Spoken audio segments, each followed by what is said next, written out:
Hi, I'm Neil Wood, the president of Neil Wood Consulting and the author of The Magic of Working Smarter.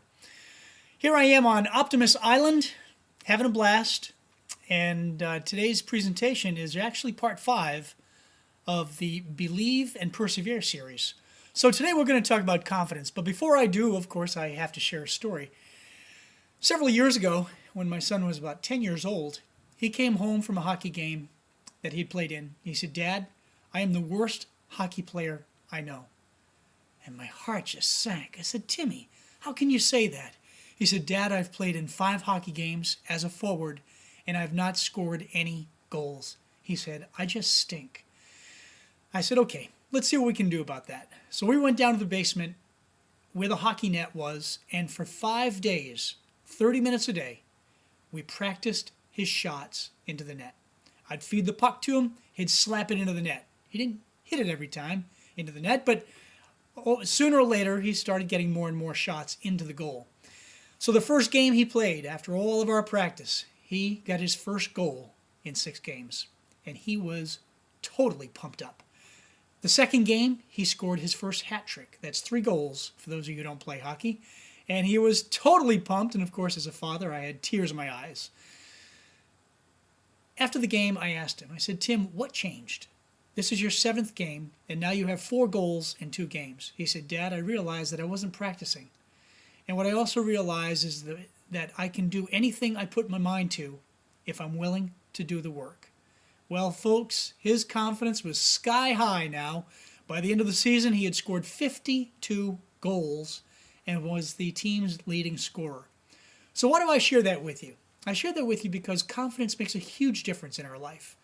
When you're confident, what can you accomplish? Practically anything. Isn't that right? So what are you doing right now to keep your confidence up? We are in an economy that is the worst it's been in 70 years. We have millions of people out of work. I don't even want to give the number because it changes monthly, but nearly 15 million people are out of work right now. And obviously there's a lot of gloom and doom in the press. So it can wear you down. What are you doing to stay positive? What are you doing to stay confident, to maintain a good, healthy self-esteem so that you can be productive in society? So today I'm going to give you 3 tips. Number 1, and I gained this from a quote from Zig Ziglar, I want you to do a checkup from the neck up. Take a pad of paper, and I want you to write down all the positives that you like about yourself. If you're honest, and you have integrity, and you're fit, whatever it is, write it down. Make the list as long as you want. Write down all the things you like. Not the things that you think are weaknesses, but all your strengths. And I think you should look at that at least once a day. Just a little positive reinforcement, check up from the neck up. Write it down, do it today. You'll feel a whole lot better. Point number 2 is I want you to look forward to the future. You know, things will improve. We live in the greatest country in the world. And what we have found, and you can look at this historically, whenever we go through a challenging time, our country rebounds and is stronger than ever. I believe that about people too. We all go through tough times. Maybe it's to teach us lessons. Maybe it's to make us stronger. I don't know. Some of them I really question. But nonetheless, if we persevere, we do recover and we become stronger just from the experience. So look to the future. Don't get stuck in today.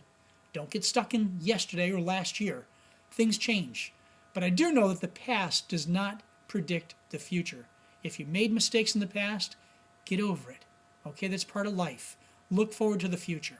And finally, step number 3. Since we all know that things will improve, what things can you work on right now to develop as strengths? I don't call them weaknesses. I call them areas to develop. How's that? As a positive. Maybe you want to become a better salesperson, or a better teacher, or a better coach, or a better public speaker. Whatever it is, you know what you need to work on. You know that better than I do. But work on it now, while things are a little bit slow in the economy.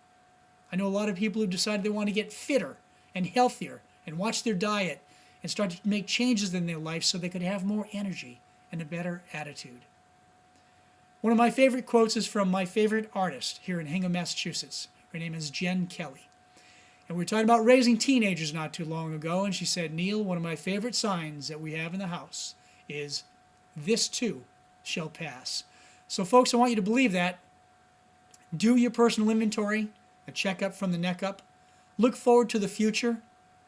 And finally, take action right now and do things that'll help you improve to make you even better when things turn around. One last thing, and you've heard me talk about this before. Remember, before bedtime, we always ask our children, what was the best part of your day?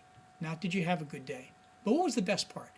I encourage you to do the same thing with yourself.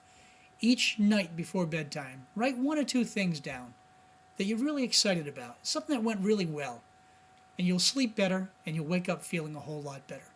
I wish you all the best. If you want to send an email to me, please do, neil@neilwoodconsulting.com. All the best to you. Have fun and happy 4th of July. God bless America.